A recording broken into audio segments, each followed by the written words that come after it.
తినుచు త్రాగుచు తిరుగుచు ఉన్నా ఈగమందున్న యువతరమంతా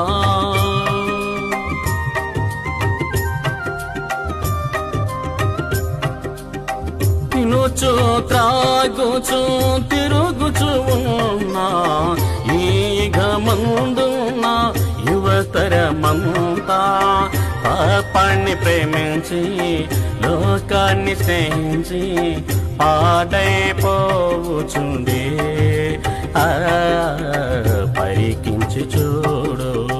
పాపాన్ని ప్రేమించి లోకాన్ని స్నేహించి పాడైపోవుచుండే పరికించి చూడు యౌవన ప్రాయము అతి భయంకరము యేసులో ఉండిన అతి మనోహరము యౌవన ప్రాయము అతి భయంకరము